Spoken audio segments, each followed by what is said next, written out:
I was 30 minutes away from Thanksgiving dinner when I opened the photo that would destroy my family. It was a Sunday crossword, folded in half, covered in shaky red circles from my grandmother's hurting hand. Help, trapped, call, and one word at the bottom that made my stomach drop. Thanksgiving. For 10 years, my family had called me worthless, the daughter who ran off to Knoxville and did nothing useful with her life. What they did not know was that I had spent 11 years investigating elder financial exploitation for Adult Protective Services. So when Grandma June's bank statements showed nearly $127,000 missing, unpaid medication, fake repairs, and my father's truck down payment buried in the records, I already knew exactly what I was looking at.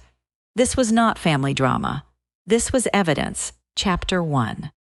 The crossword photo in my carry was sitting in my car outside a small coffee shop just outside Knoxville, 30 minutes before Thanksgiving dinner, staring at a photograph that should have meant nothing to anyone else. It was a Sunday crossword. The paper was creased down the middle, the kind of crease that comes from being folded and unfolded too many times by hands that hurt. 3 words had been circled in red ink with a line so shaky it dug into the paper. Help, trapped, call. Lower on the page, separated from the others like it had taken all the strength left in her hand, was one more word, Thanksgiving. My grandmother, June Holloway, was 79 years old.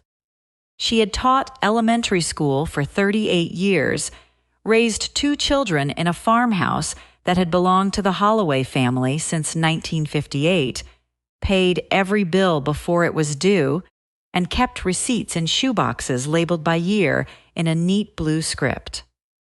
She did not ask for help unless she had already tried every other way to survive, and now she had sent me a crossword. I had seen hundreds of quiet distress signals in my line of work, a neighbor calling because an old man had stopped opening his curtains, a bank teller reporting that a daughter suddenly started withdrawing cash every Friday, a doctor noticing that a patient had missed medication refills after a family member took over the pharmacy account. I had seen financial exploitation, neglect, isolation, power of attorney abuse, and every ugly disguise people used when they wanted to call control love. I just never thought the message would come from my own grandmother. For almost a decade, my family had called me worthless, not always in one clean sentence. Sometimes it came wrapped in a joke at a church supper. Sometimes it came as a sigh from my mother when someone asked what I did in Knoxville. Sometimes it was my father shaking his head like my life was a bill he was tired of paying. To them, I was the daughter who left our small town in East Tennessee, got too much education, moved to Knoxville, and somehow still failed to become useful. They said I had forgotten where I came from. They said I did paperwork for people who did not matter. They said I was too proud to help my own family. What they did not know was that I had spent 11 years working in Adult Protective Services, 6 of those years as a senior investigator. I specialized in cases where older adults were isolated from friends, separated from their bank statements, confused about their medication, and slowly trained to believe they were a burden for asking about their own money. I had worked 31 high-risk cases. My unit had helped recover roughly $2.8 million for elderly victims who had been drained by sons, daughters, nephews, neighbors, caregivers, and the kind of people who always said they were only helping. My family did not know that to them, I was just Maris Wren, 36 years old, unmarried, overeducated, living in Knoxville, and not present enough to have an opinion. My grandmother knew better. June Holloway had always known better. Her farmhouse sat on 32 acres outside town, with an old front porch that groaned in the summer heat and a garden that smelled like tomatoes, basil, and wet soil after rain.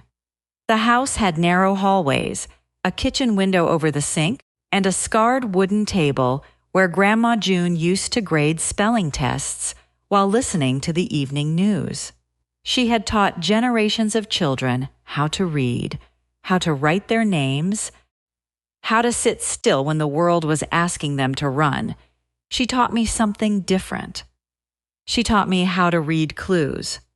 Every Sunday morning, from the time I was 8, we sat on her porch with the newspaper folded between us and worked the crossword together. She drank coffee with too much cream.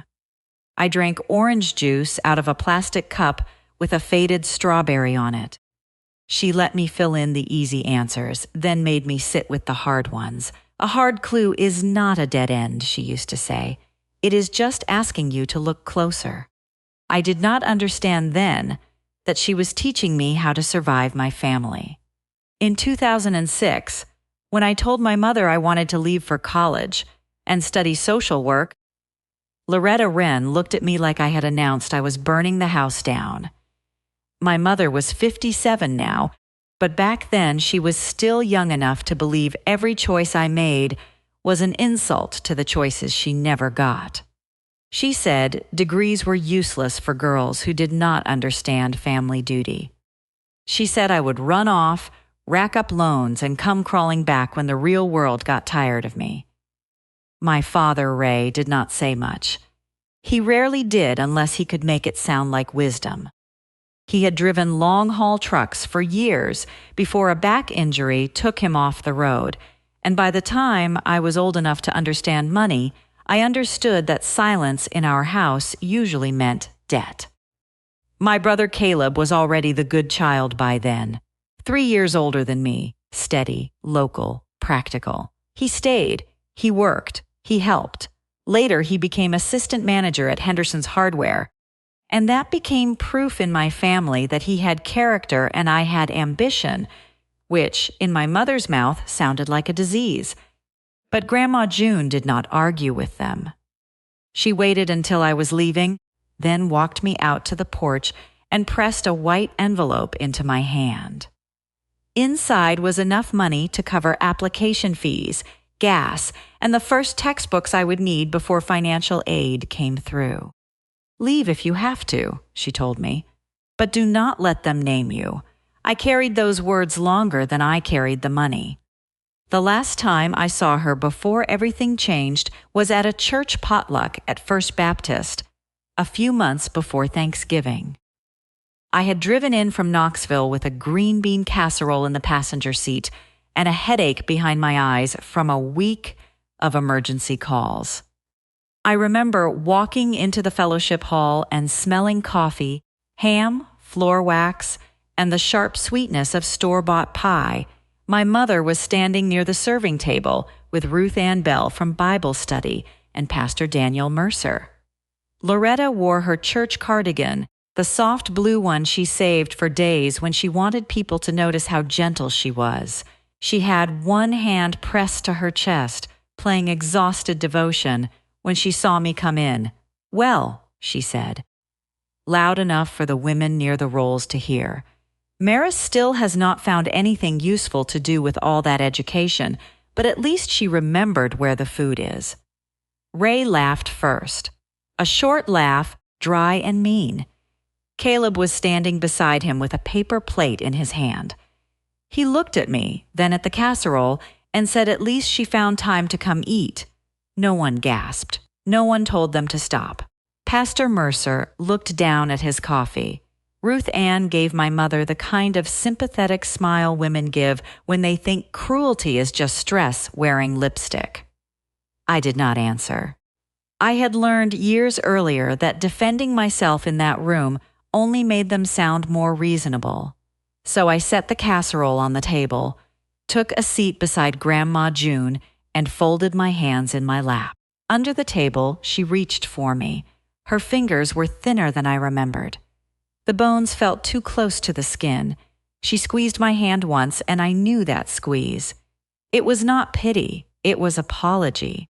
She was saying she heard them.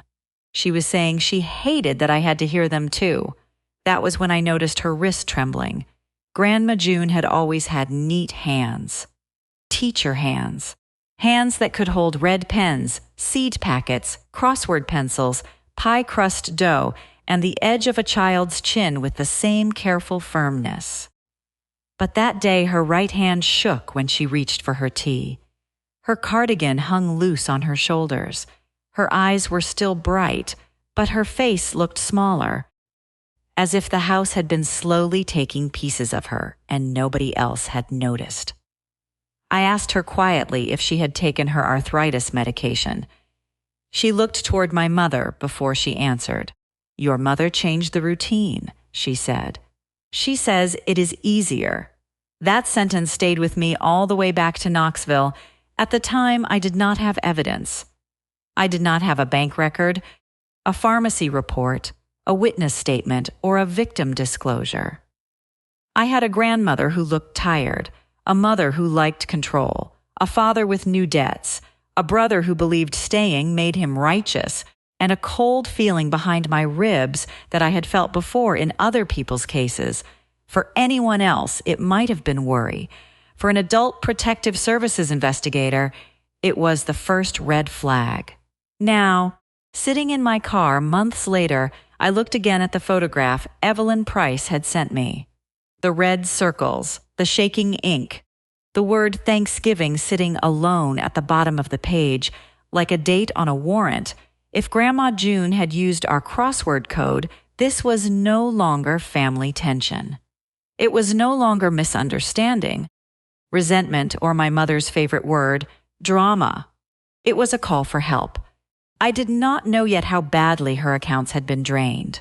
I did not know that nearly everything she had saved from 38 years of teaching had already started bleeding out through checks, transfers, fake repairs, and lies dressed up as caregiving. All I knew was that my grandmother, the woman who had never missed a Sunday crossword in 40 years, could no longer hold a pencil steady enough to ask for help any other way. Chapter 2. The red flags nobody wanted to see by the time the first real signs appeared. I had already spent enough years in adult protective services to know how easily concern can be dismissed when the person causing harm is also the person making dinner, driving to appointments, and answering the phone. My desk at the Knox County Government Building sat under a row of fluorescent lights that hummed all day. There was always a stack of files to my left, a half-cold cup of coffee to my right, and a phone that seemed to ring most often when someone had finally run out of ways to pretend everything was fine. Neighbors called. Bank tellers called. Docs called. Sometimes pastors called, though usually too late. That spring, I was working a case involving an 83-year-old widow whose nephew had moved into her guest room after losing his job. He told everyone he was helping her. He picked up her mail. He talked over her at doctor's appointments. He said she was forgetful when she asked why her retirement deposits disappeared 2 days after they landed. He told the bank teller, "She's fine. I handle all that now." People think elder abuse looks like bruises and locked doors. Sometimes it does, but more often, it looks like a daughter saying, "Mom gets confused." It looks like a son-in-law saying, "We're simplifying things." It looks like a pill organizer moved from the kitchen counter to a locked bedroom drawer.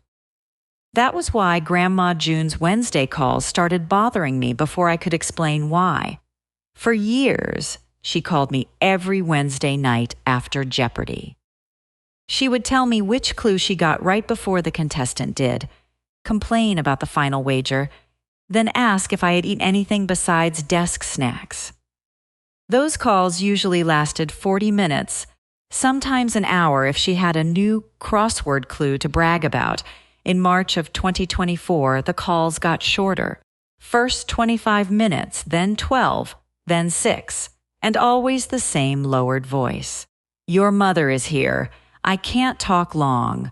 The first time she said it, I told myself Loretta was probably in the kitchen. The second time, I asked if everything was okay. There was a pause, Then a soft rustle, like Grandma June had turned away from a doorway. It's just easier to keep things short now. Easier for who, Grandma? For everybody, I suppose. Her voice tried to make it sound harmless. Her voice failed.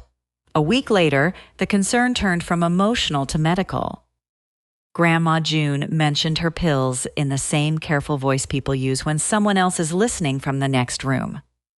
Your mother changed the routine. What routine? My pills. She says this way is cheaper. Did Dr. Patel say that? The line went quiet long enough for me to hear my own pulse. Grandma? No, she said softly. Loretta said it. That was the part I wrote down.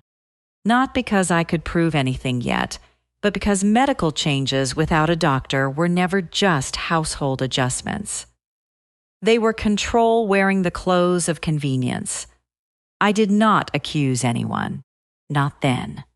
I reached for the small notebook I kept in my purse and wrote down the date, the time, the exact words, and the way her voice dropped when she said my mother's name.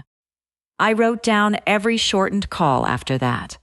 I wrote down every time someone interrupted in the background. I wrote down every time Grandma June said she had to go before she answered a direct question. Being her granddaughter made me want to drive over there and push my way through the door.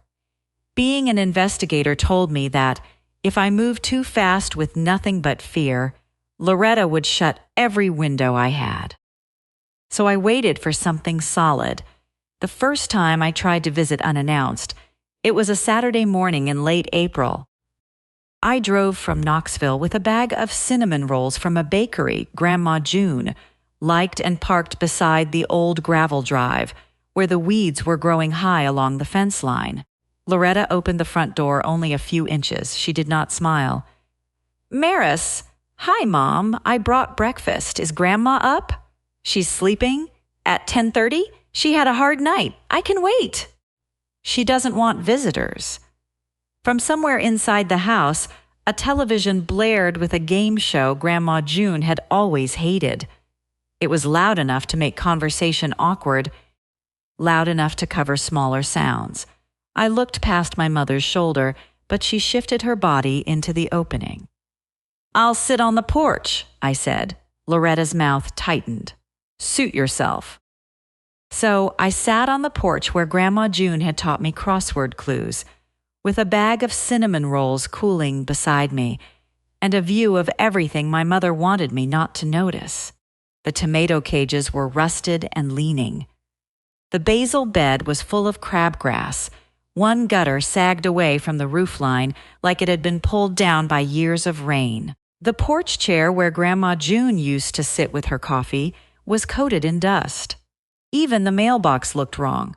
Her hand-labeled name card was gone, replaced by a blank plastic insert. For nearly an hour, nobody opened the door. Then Ray pulled into the drive in a used but expensive 2021 Ford F-150 Lariat, the kind of truck a man buys when he wants people to think he is doing better than he is. The paint shone, the tires looked new, so did his boots. He climbed out slowly, one hand on his lower back for show, then saw me on the porch. Go back to Knoxville, Maris. Nobody asked you to save us. I looked at the truck, then at the broken gutter over my head. I came to see Grandma. She's taken care of. By who? His face hardened. Watch your mouth. That afternoon, I emailed Caleb. I kept it factual because I knew anything emotional would be used against me. I wrote that I was concerned about Grandma's medication, her mail, the way Mom was blocking visits, and the condition of the house. His reply came 20 minutes later.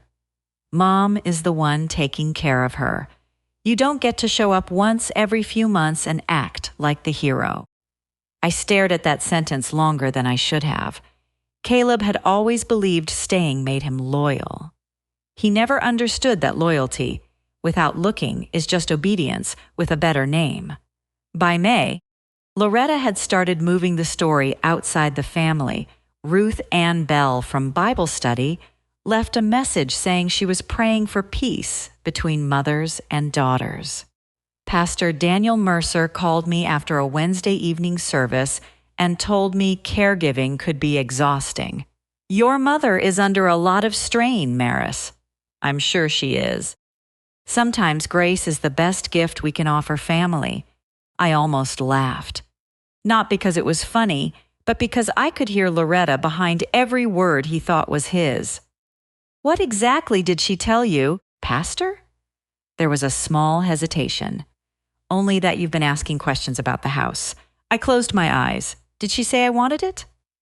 He did not answer quickly enough. I saved the voicemail. In June, during a lunch break, I searched the county property database. I told myself I was checking one thing, just one public record, nothing more than any granddaughter could check. The farmhouse taxes were delinquent, 2 missed installments, $3,860. Grandma June had not missed a property tax payment since 1976. She paid early. She kept receipts. She once made me drive back to a utility office because the clerk forgot to stamp her copy. That was the moment my worry turned into paper. I called Evelyn Price that evening. Evelyn lived beyond the back fence and had known Grandma June for more than 30 years. She was 72, retired from the school office, and sharp enough to remember who signed out early on a rainy Tuesday in 1998. When I asked if she had seen Grandma lately, Evelyn went quiet. Not like before. What does that mean? It means your grandmother doesn't come to the garden anymore. Loretta says the heat bothers her. Ray comes by 3 or 4 times a week, but the house looks worse every time. And Maris, I haven't seen June open her own mailbox since spring. That sentence landed harder than the tax record. From then on, Evelyn became the narrow bridge my mother did not know was still standing. Every Wednesday morning, when Loretta drove to the grocery store, Evelyn crossed through the old gap in the hedgerow with a crossword page and her phone tucked in her sweater pocket. Grandma June spoke fast, like every word had to escape before Loretta's car came back. Ray gets the mail now, she told me once. Did you ask him to? He said it was easier. And your pills? Loretta fills the organizer. Do you know what you're taking? A breath. Not always. One Wednesday, Evelyn called me after she got home. Her voice shook. Your grandmother kept rubbing her hand. She said she hadn't had her regular medicine in a while, but then she got scared and changed the subject. I wrote it down. I wanted to call the pharmacy myself, but wanting and being allowed were not the same thing. Without authorization or an active case, I could not treat my grandmother like one of my files just because my instincts were screaming. So I stayed inside the lines. I asked Grandma June, through Evelyn, whether she had seen Dr. Naomi Patel about a medication change. The answer came back the following Wednesday, no appointment. No new prescription. No doctor had told her to stop anything. Loretta had lied about the medical care. By then, I understood I was fighting 2 battles. One was for evidence. The other was against the story my mother had planted in our church, in our family, and in Caleb's head, the story that I was not worried about Grandma June at all. I was greedy. I was dramatic. I wanted the house. Then, one afternoon in August, Evelyn called while I was leaving the office. I could hear wind on her end of the line, like she was outside and afraid to be overheard. Maris, she said, your grandmother asked me to go to First Horizon Bank with her old paperwork. There's an account your mother doesn't know about. And something has been taken from it. Chapter 3. The account they were never supposed to find 2 days later. Evelyn and I sat in a diner outside Knoxville with a vinyl booth between us, 2 untouched cups of coffee on the table, and 6 months of First Horizon statements spread under her trembling hands. Grandma June had opened that account years earlier, back when she still drove herself to the bank and still believed backup plans were a form of dignity. There was about $8,750 in it. Not enough to make anyone rich, but enough for a water heater, a medical bill, a roof repair, or the kind of emergency older women prepare for because they have learned not to depend on promises. Evelyn was listed as co-signer. Loretta did not know the account existed. That was why the withdrawals scared me. $400, $400, $400, $400. 4 withdrawals over 8 weeks, all from an ATM near the grocery route my mother took every Wednesday morning. Each one happened while Evelyn was usually crossing the hedgerow with a crossword page and her phone, while Grandma June was trying to speak quickly before Loretta came home. Evelyn pushed the statement toward me. I should have noticed sooner. I looked at the dates, the times, the ATM location, and the pattern. My stomach tightened, but my face stayed still. I had learned that panic makes evidence blurry. You noticed when you were supposed to, I said. But June trusted me. She still does. That's why we have this. Evelyn looked down at the papers like they had burned her fingers. Maris, do you think your mother did this? I did not answer right away. The first stolen money is never the first theft. It is the first one careless enough to leave a print. By Monday morning, I was in Thomas Reeves's office with a folder in my lap and a knot in my throat I refused to acknowledge. Tom was 58, gray-haired, blunt, and the kind of supervisor who had seen too many families smile their way through investigations. He had been in protective services long enough to know that the truth usually came in ugly layers. I placed the property tax record on his desk first, then the backup account statement, then my call log. Then Evelyn's written summary. Tom read quietly. When he finished, he took off his glasses and looked at me. This is your grandmother, yes, and your mother and father may be involved. Yes, you know you can't be the investigator on this. I know, no shortcuts, no professional access, no bank requests under your name. If this becomes a case, it has to survive without anyone saying you used your badge to settle family business. I'm not here as an investigator, I said. I'm here as a granddaughter with documentation. Tom leaned back, and for once his bluntness sounded almost gentle. If you love her, let the case stand without you touching it. That hurt because it was true. So I filed the third-party report the same way any concerned relative would. Then I stepped back and let the process begin. Dana Caldwell was assigned as lead investigator. Dana was 44, meticulous, quiet, and almost impossible to rattle. She had a way of listening that made people fill silence with the truth. She took Evelyn's statement, reviewed the property tax record, logged the backup account withdrawals, and started the elder financial exploitation review through the proper channels. She did not promise me speed. She promised me clean procedure. For 13 business days, I did the hardest thing I had ever done in my career. I waited. I answered calls about strangers. I reviewed intake reports. I went home at night and stared at my phone, willing Grandma June to call, terrified that Loretta would realize Evelyn had found the backup account. When the bank records finally came in, Dana called me into a conference room after hours. Tom was there too. A stack of printed statements sat on the table in front of them, clipped into sections with yellow tabs. Dana did not soften her voice. In January of 2023, your grandmother's primary account held $128,600. I sat down before my knees could decide not to work. Donna slid the last page toward me. Current balance before Thanksgiving is $4,380.92. The room went very quiet. I had seen larger thefts.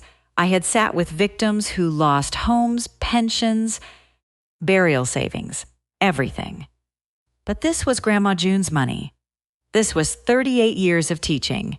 This was every skipped vacation, every repaired appliance, every envelope of cash she had saved because she believed old age should not make a woman beg, Dana continued. I'll lead withdrawals and transfers total approximately $124,200. When we factor in related fees, questionable repair charges, and medication-related damages, the total exposure is close to $127,000. Nearly $127,000 gone, the patterns were almost neat in their cruelty. Retirement deposits came in every month, then disappeared within days. $2,100 a month went to Ray with the memo household support. $3,250 was listed for a water heater. But Dana had already confirmed the old unit was still in the basement from Evelyn's photographs. $5,100 was marked roof and gutter repair, even though I had sat under that sagging gutter myself. $2,650 was labeled electrical safety work, but the porch light had been dead since spring. Then Dana turned a page and tapped one column. There's another issue. I looked down. Pharmacy payments stopped 92 days earlier. Not slowed. Not changed. Stopped. Dana had already spoken with Mason Reed at Blount Family Pharmacy through proper investigative contact. Grandma June had not picked up her regular medication in 92 days. Dr. Naomi Patel confirmed there had been no medication change, no substitute plan, no instruction to stop. I stared at that part longer than I stared at the money. The theft made me angry. The medication made something inside me go cold. It put a new meaning on the shaking crossword lines, on the way her hand had trembled at the potluck, on Evelyn saying, Grandma June kept rubbing her fingers like they no longer belonged to her. Tom asked if I needed a minute. I said no. Then Dana turned another page. A withdrawal of $9,800 had cleared 48 hours before Ray made the down payment on his 2021 Ford F-150 Lariat. I saw him again in my mind, stepping out of that shining truck with new boots while Grandma June's gutter hung over my head like a broken warning. Dana said, "It may become relevant for restitution." For the first time that day, I felt something sharper than grief. That truck was not just arrogance. It was evidence. Then came the repair invoice. Dana slid a copy across the table. The number at the top read HN4472. It was tied to Henderson's Hardware, where Caleb worked. Roof and gutter materials, $5,100.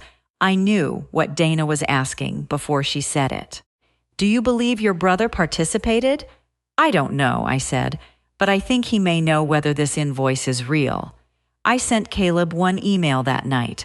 No accusation, no begging, no family speech. If you still think this is drama, check invoice HN4472. He called me the next afternoon. His voice was tight. Where did you get that invoice? From Grandma's bank statements. That's not possible. Did you check it? Silence. Caleb.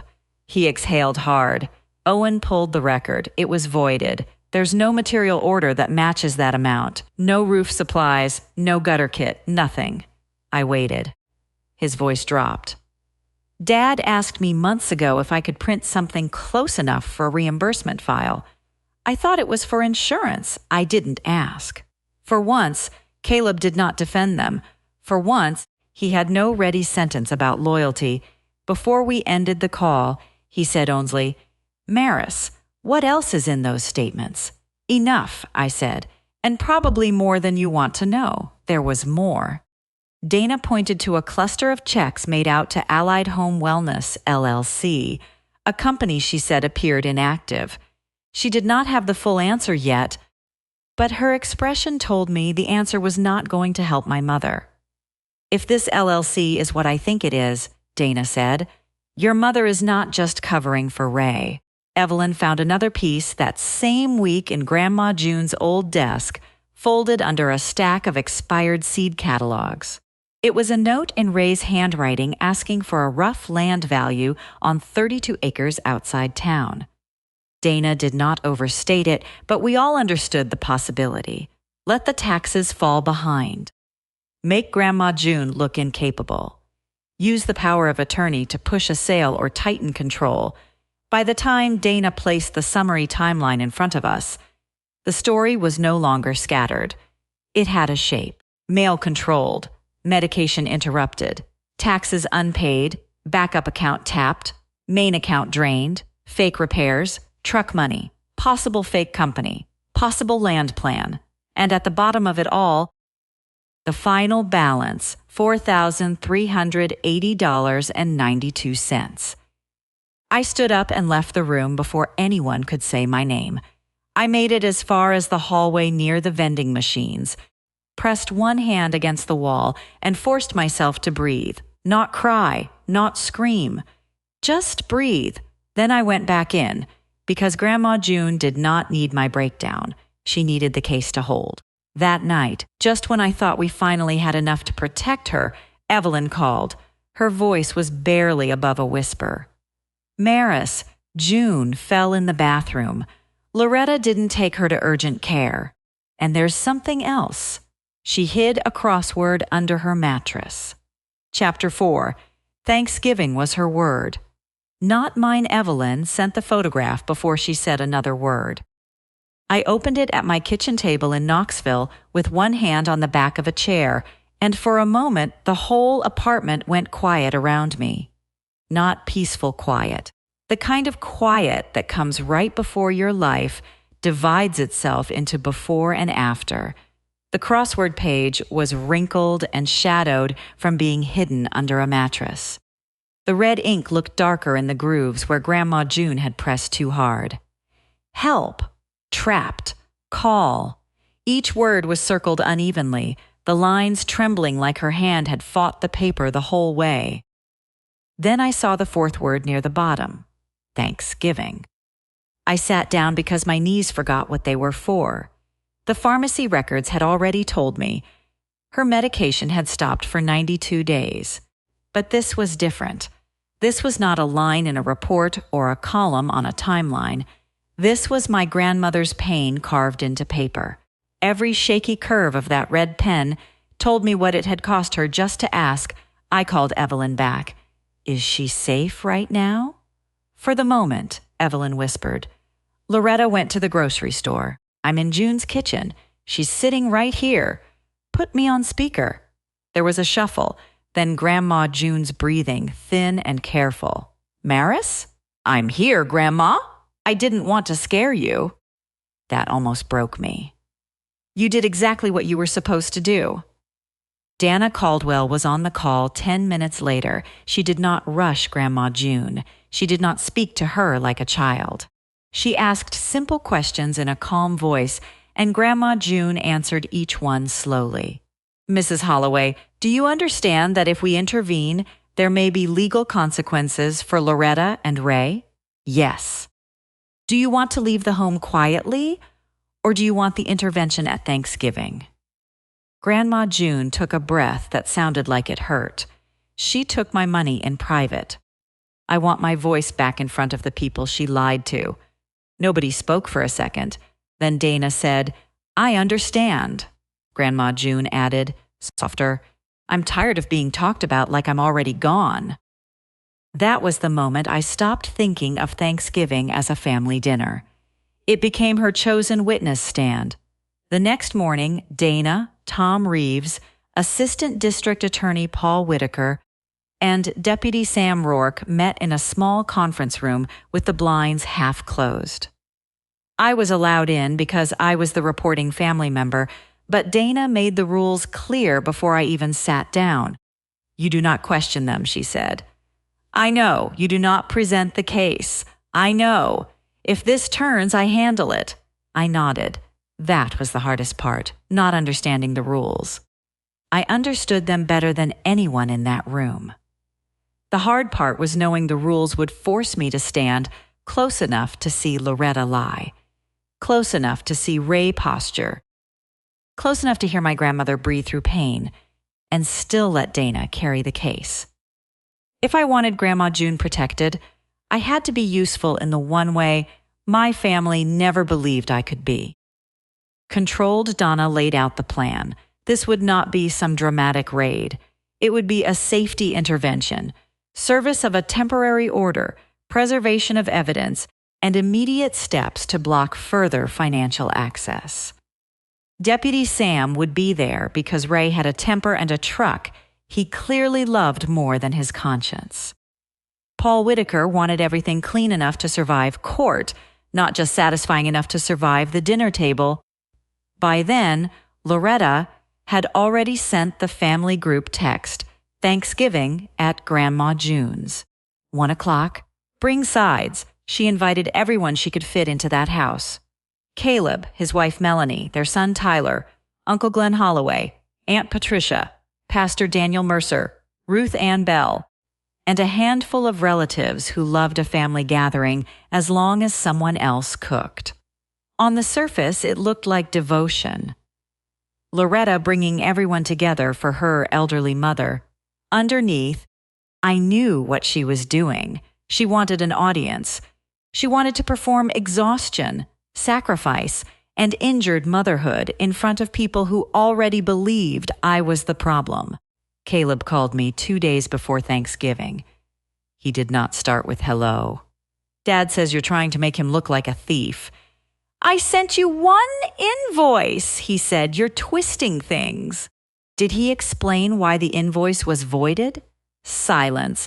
Caleb, did he? His voice dropped. He told me you were brainwashing me, said he. Broke his back for this family while you ran off. And did that answer the question? No. That was the first honest thing my brother had said to me in months. Ruth Ann left me a voicemail that same evening.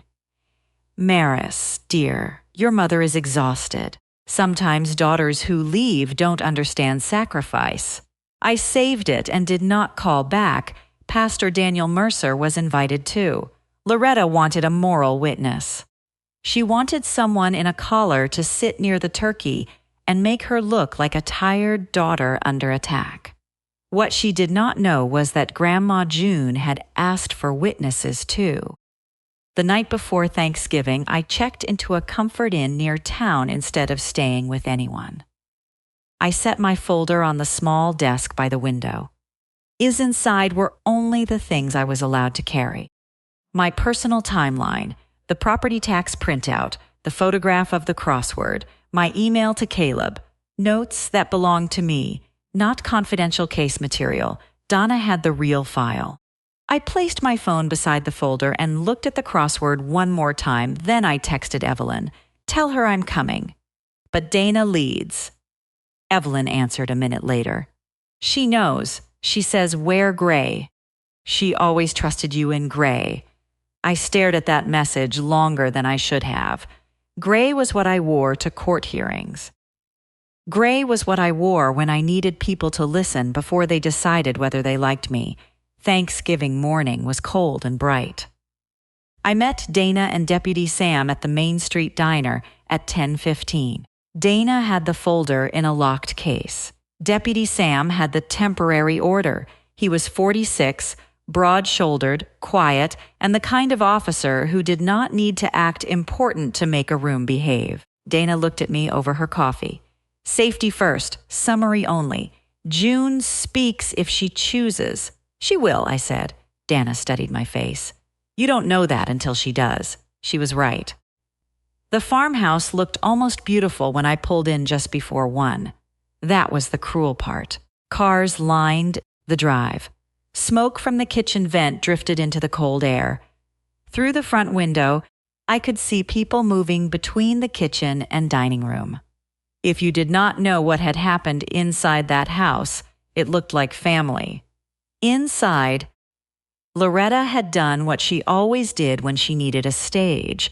The dining table had been stretched with folding tables. Chairs had been borrowed from the church basement. Tyler and another child ran between the living room and kitchen. Turkey sat on the table beside cranberry sauce, sweet potato casserole, rolls, and Grandma June's good china. Loretta wore her soft blue cardigan. Ray stood near the counter with his keys hooked to his belt, the Ford emblem flashing when he shifted. Caleb stood beside Melanie, his shoulders tight. Pastor Daniel gave me a polite nod and looked away. Ruth Ann watched me like I had brought trouble in with my coat. Loretta smiled when she saw me, but it did not reach her eyes. Well, look who decided family still exists. Ray muttered something into his glass. I did not answer. I looked past them. Grandma June sat near the far end of the table. She looked smaller than she had at the potluck, but her eyes were clear. There was a folded crossword beside her plate. She did not reach for me. She did not need to. She touched 2 fingers to the paper. That was our signal. She was ready. Loretta lifted her glass before anyone could sit too comfortably. This year, she said, her voice warm and practiced, I'm grateful we still know what family means. The front door opened before anyone could drink. Dana Caldwell stepped inside with Deputy Sam Rourke behind her. Dana did not raise her voice. She did not have to. Mrs. Wren, Mr. Wren. We need to speak about June Holloway's finances and safety. The room went still. The carving knife in Loretta's hand froze above the turkey. Ray turned toward Deputy Sam. Caleb looked down at the floor, and Grandma June, for the first time in months, lifted her head and looked straight at her daughter. Chapter 5. The bank statements on the Thanksgiving table. For one heartbeat, nobody moved. The only sound in that dining room was the hum of the refrigerator and the small scrape of Tyler's chair as Melanie pulled him closer to her side. Dana stepped forward slowly, one hand on the folder, her voice even. This is a safety intervention and service of a temporary order. This is not a trial at your dinner table.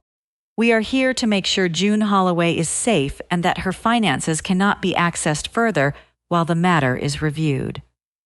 Loretta's face went white, then red. This is ridiculous. Ray set his glass down too hard. You can't just walk into a family dinner. Deputy Sam stayed by the kitchen doorway. He did not touch his belt. He did not raise his voice. He did not need to. Ray noticed him anyway. Dana looked at Loretta. Mrs. Wren, there is an active concern involving financial exploitation and safety issues related to Mrs. Holloway. Loretta gave a short, wounded laugh, the kind she used when she wanted everyone to hear how much she had suffered. This is what I told you, she said, turning toward Pastor Daniel. She wants the property. Maris has been trying to make me look crazy because she wants my mother's house. The room shifted toward me just a little. Old habit. Loretta spoke. People looked at me, but before I could say one word, Grandma June did. No. Her voice was quiet, but it cut through the room with a force I will never forget. Everyone turned. Grandma June sat with both hands resting beside her plate, the folded crossword touching her fingers. I asked her to come. Loretta froze. Mother, you don't know what you're saying. Grandma June's eyes did not move from her daughter's face. I know exactly what I'm saying. You stopped letting me see my bank statements. You stopped letting me open my mail.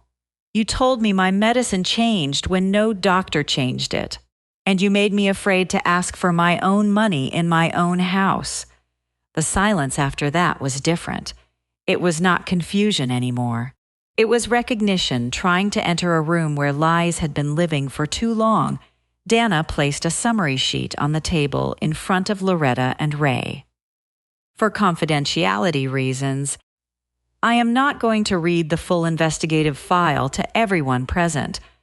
The legal process will handle the details. But since you have denied the basis for this intervention, I will state the summary. Loretta reached for the paper, but her fingers trembled. Dana continued. In January of 2023, Mrs. Holloway's primary account held $128,600. Before Thanksgiving, it held $4,380.92. The unauthorized withdrawals and transfers total approximately $124,200. With related fees, questionable repair charges, and medication-related losses, the exposure is near $127,000. Aunt Patricia covered her mouth. Uncle Glenn stared at Ray like he had never seen him before. Dana did not read the whole file. She did not need to. She gave them the shape of it. A backup account tapped 4 times. Property taxes delinquent. Pharmacy records showing 92 days without regular medication. Checks written to Allied Home Wellness, LLC. A $9,800 withdrawal tied to Ray's truck. A roof and gutter invoice from Henderson's Hardware that did not match any completed work. By the time she finished, the Thanksgiving table no longer looked like a family dinner. It looked like evidence with serving dishes around it. Ray pushed back from the table. That money was for household support. Uncle Glenn spoke before anyone else could. June never needed you to manage her household. Ray glared at him. You stay out of this. Deputy Sam took 1 step forward, not fast, just enough. Ray sat back down. Loretta grabbed onto the one word she thought could save her. Power of attorney. Mother signed power of attorney. She wanted me to help. Dana nodded once. A power of attorney does not authorize self-dealing. It does not authorize neglecting medication. It does not authorize fake vendors. It does not authorize using the principal's money to fund personal debts, vehicles, or expenses. Ray's jaw tightened. Dana turned a page. Mr. Wren, the $9,800 withdrawal occurred 48 hours before the down payment on your 2021 Ford F-150 Lariat. Ray looked down, and for the first time since I had known him, he had nothing clever to say. The truck keys hung from his belt, shining under the dining room light. That was the thing about evidence. Sometimes it did not need a speech. Sometimes it just needed to sit there and be seen. Dana placed another document on the table. Invover HN 442, roof and gutter repair, $5,100. Caleb's face drained. Dana looked at him, not unkindly. Mr. Wren, you reviewed this with your manager. Caleb swallowed. Ray turned toward him with a warning in his eyes. Caleb looked at the fake invoice, then at the sagging gutter visible through the dining room window.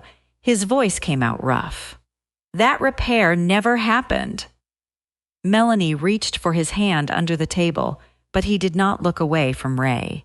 Dad asked me for something close enough. I thought it was insurance paperwork. I didn't ask. I should have. Ray's face twisted. You little coward! No, Caleb said, quieter now.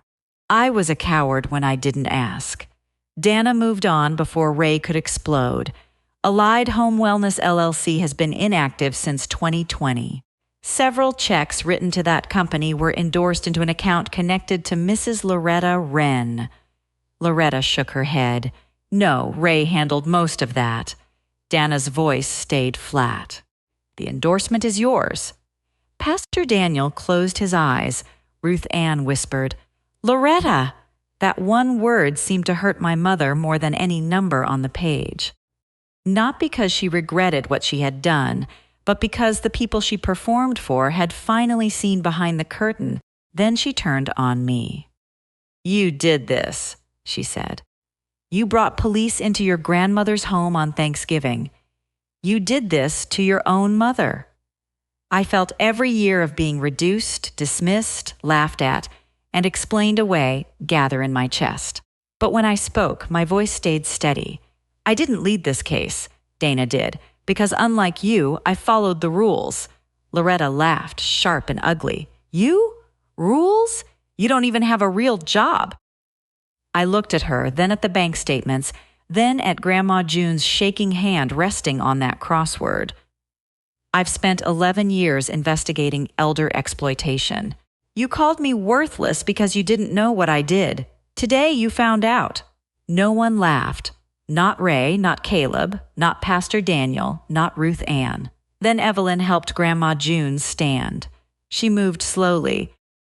One hand braced on the table, the other curled around Evelyn's arm. But when she looked at Loretta, her voice was clear. I kept your graduation photo for 40 years because I was proud of the girl you were. But you didn't just take my savings. You made me afraid to ask for my own mail. Loretta's mouth opened, but nothing came out. Grandma June turned to Ray. And you bought yourself a truck while my hands hurt too much to hold a pencil. That was the sentence that broke the room. Deputy Sam served the temporary protective order. Loretta and Ray had to leave the property that day. They were barred from contacting Grandma June, accessing her mail, bank accounts, medication, or property documents. Dana explained that the power of attorney would be reviewed in probate court, and the accounts connected to the investigation would be flagged and frozen through the proper channels. Ray tried to reach for his keys. Deputy Sam's voice stopped him. That vehicle may be part of an evidence and restitution review. Ray looked at the keys like they had betrayed him. Loretta cried when she walked out, but I had seen enough cases to know the difference between grief and exposure. She was not crying because Grandma June had been hurt. She was crying because people had seen her hurting her. After they left, nobody knew what to do with the turkey. Caleb stood by the sink, both hands gripping the counter. You tried to tell me, he said. I stood a few feet away from him. I did. His eyes were wet. I should have listened. Grandma needed you to look. He nodded like the words had weight, because they did. I did not hug him. Forgiveness. Real forgiveness does not arrive just because the truth does. Sometimes it has to be built after the damage is named. The months after Thanksgiving were not clean, but they were real. Probate court revoked the power of attorney. Grandma June got control of her mail, checkbook, pharmacy, and bank access again. The account connected to Allied Home Wellness was frozen for restitution review. Ray eventually accepted a plea related to financial exploitation. He received supervised probation, a restitution schedule, wage garnishment, and tax refund intercept. The truck was placed under lien and eventually sold, with part of the proceeds going toward restitution. Loretta faced separate charges tied to the fake vendor checks and neglect-related evidence. A no-contact order barred her from Grandma June. She lost access to the mail, the medication, the accounts, and the property documents she had treated like they belonged to her. The church thrift shop asked her not to return. Pastor Daniel apologized to Grandma June and to me for believing only the story my mother wanted told. Caleb spent 3 weekends replacing the gutters. He drove Grandma June to the pharmacy once. She did not forgive him immediately. She let him work, then brought lemonade to the porch and told him the ladder was crooked. That was her way of leaving the door open without pretending the house was already repaired. By spring of 2025, the garden was coming back. Tomato seedlings stood in neat rows. Basil grew along the fence. Evelyn still came by every day. Dr. Naomi Patel and Mason Reed helped set up a medication plan that Grandma June controlled herself. She opened her own mail. She held her own checkbook. She decided who entered her home. One Sunday, I sat beside her on the porch with the crossword between us. Her hand still moved slowly, but it did not shake the way it had in that photograph. She read a clue aloud. What you build when nobody is watching. 9 letters. I looked at the farmhouse, the repaired gutters, the garden, the mailbox with her handwriting back inside the plastic window. Character, I said. Grandma June smiled. Some people think leaving means abandoning. Sometimes leaving is how you become strong enough to come back. I did not need the town to know who I was. I did not need Ruth Ann, Pastor Daniel, or anyone at that potluck to take back every word they had let my mother say. I only needed Grandma June to have her pencil, her mailbox, her medicine, her money, her garden, and her voice, and she had them. So tell me honestly, was losing the truck enough for Ray, or should he and Loretta have faced something heavier for taking not only an elderly woman's money, but her medicine, her safety, and her right to feel safe inside her own home? And if this story made you think of someone who is being talked over, isolated, or silenced by the very people claiming to help them, stay with this channel. Because sometimes the quietest people leave the clearest clues.